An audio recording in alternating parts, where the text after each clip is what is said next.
Balimé, effectivement, depuis le lundi passé, pour former les professionnels de l'audit interne sur un certain nombre d'éléments.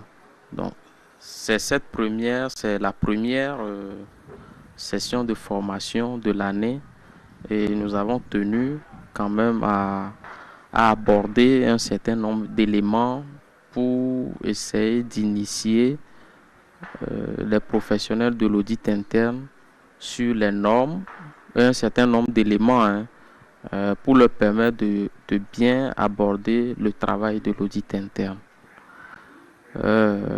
Pour aller plus concrètement, les éléments de la formation concernent les fondamentaux de l'audit interne.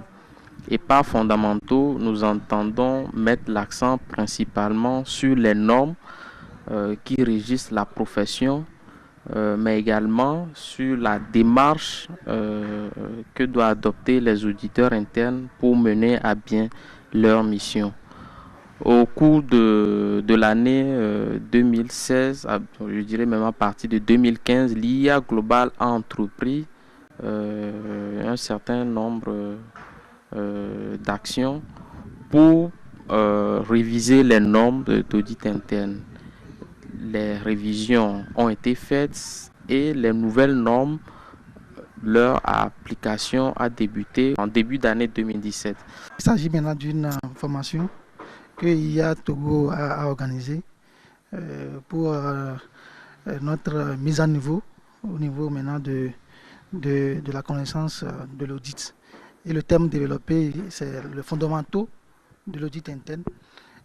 J'avoue que mes attentes sont comblées.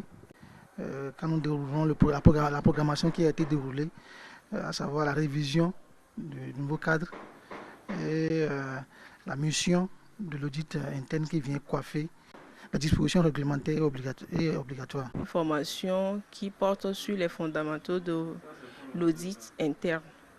Il s'est agi de nous familiariser avec le cadre ou bien les normes en vigueur et la mission, comment conduire la mission, la finalité, surtout le positionnement pour l'indépendance de l'auditeur interne.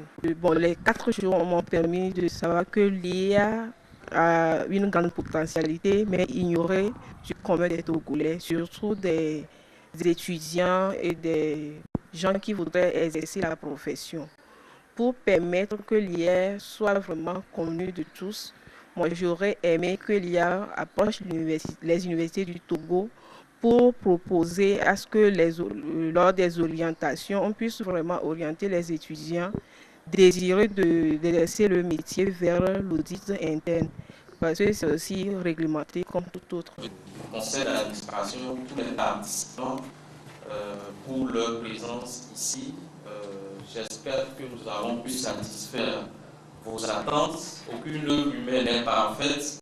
On peut toujours nous améliorer. Je pense que c'est dans cette optique que des fiches d'évaluation vous ont été distribuées. Vous avez fait des propositions assez pertinentes. Vous avez fait des évaluations que je qualifie d'assez objectives. Qui vont nous permettre, nous également, de nous améliorer. D'abord, avant de continuer sur la présentation du CIA, les conditions d'adhésion à l'IA Togo, pour y adhérer, il faut des frais d'adhésion. Personnes physiques, les frais d'adhésion s'élèvent à 30 000 francs. Pour les personnes morales, les frais d'adhésion s'élèvent à 100 000 francs. Maintenant, il y a également la cotisation annuelle.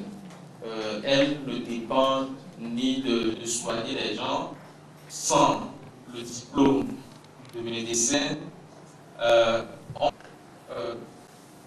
Nous avons fait un petit déroulé. L'objectif de la certification, les avantages de concentration. Voilà. La deuxième partie, c'est la pratique de l'audit interne. Gérer la fonction de l'audit interne, gérer les missions d'audit interne, le risque de fraude et de contrôle. Aux consultants pour recevoir La formation intitulée Les fondamentaux de l'audit interne. Nous remercions les organisateurs et nous jetons les fleurs aux formateurs. Nous leur promettons que nous ferons bon usage de cette formation. Et s'il y a d'éventuelles formations, nous n'hésiterons pas à y participer. Je vous remercie.